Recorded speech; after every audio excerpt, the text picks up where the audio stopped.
Pelan-pelan Pak Sopir. Pelan-pelan Pak Supir. Astagfirullahaladzim.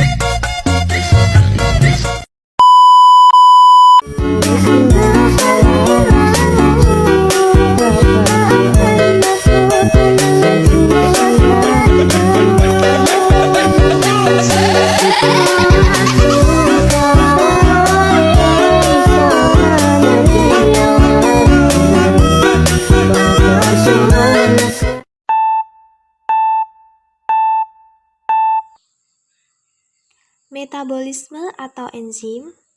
Metabolisme merupakan serangkaian peristiwa reaksi-reaksi kimia yang berlangsung dalam sel makhluk hidup yang dapat diubah menjadi energi untuk kelangsungan hidup. Makanan yang kita makan sehari-hari akan diproses oleh tubuh sehingga menghasilkan sebuah energi untuk kelangsungan hidup. Enzim yaitu suatu senyawa kimia atau protein khusus yang berperan sebagai katalisator yang dapat mempercepat suatu reaksi kimia dengan cara menurunkan energi aktivasi.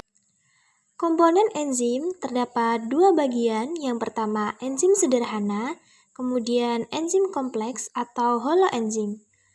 Enzim kompleks terdapat dua bagian, yang pertama komponen protein atau apoenzim, yaitu bersifat termolabil atau tidak tahan panas sehingga mudah terdenaturasi. Yang kedua, komponen non-protein, yaitu bersifat termostabil atau tidak mudah rusak karena panas.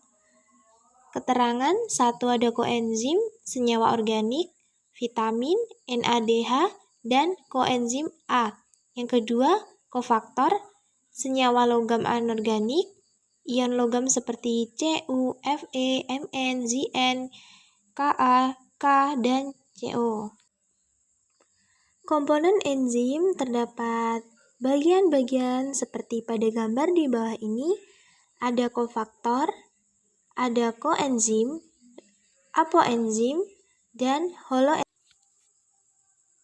Struktur enzim terdapat produk, substrat, sisi aktif, inhibitor kompetitif, apoenzim, kofaktor aktivator, sisi alosterik, inhibitor, non-kompetitif. Enzim memiliki sisi aktif, yakni bagian atau tempat pada enzim yang berfungsi sebagai tempat menempelnya substrat.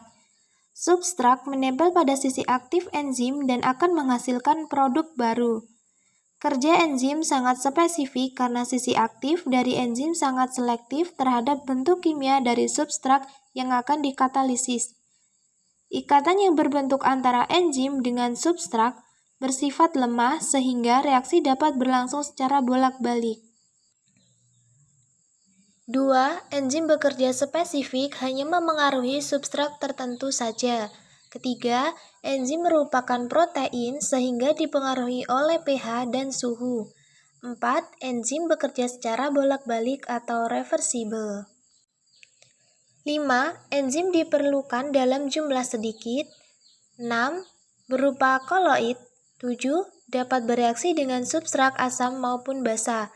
8. Dapat digunakan berulang kali. Teori cara kerja enzim. Yang pertama, teori kunci gembok. Yang kedua, teori ketetapan induksi. Teori kunci gembok yaitu enzim diumpamakan sebagai gembok karena memiliki sebuah bagian kecil yang dapat berkaitan dengan substrat. Bagian ini disebut sisi aktif. Sementara itu, substrat diumpamakan sebagai kunci karena dapat berkaitan secara pas dengan sisi aktif enzim, seperti pada gambar yang kalian lihat di bawah ini. Teori ketetapan induksi, yaitu sisi aktif enzim dapat berubah bentuk sesuai dengan substratnya atau fleksibel. Seperti yang kalian lihat pada gambar di bawah ini. Faktor-faktor yang memengaruhi kerja enzim: 1. Suhu, 2. Perubahan pH, 3. Konsentrasi enzim, 4. Konsentrasi substrat, 5. Zat-zat pengikat atau aktivator, 6. Zat-zat penghambat atau inhibitor. 1. Suhu yang terlalu tinggi pada enzim dapat menyebabkan denaturasi protein dan suhu yang terlalu rendah dapat menghambat laju reaksi. seperti yang kalian lihat pada grafik di bawah ini. 2. Perubahan pH mengakibatkan sisi aktif enzim berubah sehingga dapat menghalangi terikatnya substrat pada sisi enzim. Perubahan pH juga mengakibatkan proses denaturasi pada enzim, seperti pada grafik di bawah ini. 3. Konsentrasi enzim. Semakin besar konsentrasi enzim, maka kecepatan reaksi akan semakin meningkat, seperti yang kalian lihat pada grafik di bawah ini. 4. Konsentrasi substrat. Bertambahnya konsentrasi substrat pada suatu reaksi akan meningkatkan kecepatan reaksi jika jumlah enzim dalam reaksi tersebut tetap, seperti pada gambar grafik di bawah ini. 5. Zat-zat pengikat atau aktivator, yaitu zat yang berfungsi memacu atau mempercepat reaksi enzim.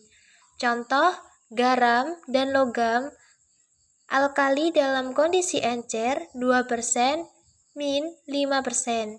Ion logam Ca, Mg, Mn, Ni, dan Cl. Cara kerja seperti pada gambar di bawah ini. 6. Zat-zat penghambat atau inhibitor.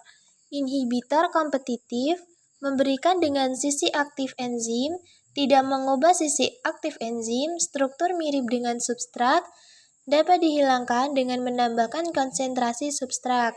Inhibitor non-kompetitif berikatan dengan sisi allosterik enzim, mengubah sisi aktif enzim, struktur berbeda dengan substrat, tidak dapat dihilangkan dengan menambahkan konsentrasi substrat. Katabolisme. Proses penguraian senyawa kompleks menjadi senyawa sederhana yang menghasilkan energi untuk digunakan oleh makhluk hidup disebut juga reaksi eksergonik. Katabolisme terdapat dua respirasi. Yang pertama, respirasi aerob, respirasi yang membutuhkan oksigen bebas dari udara untuk menghasilkan energi atau O2. Respirasi anaerob, respirasi yang membutuhkan oksigen untuk menghasilkan energi. 1. Glikolisis, mengubah glukosa menjadi asam pirufat dengan menghasilkan NADH dan ATP.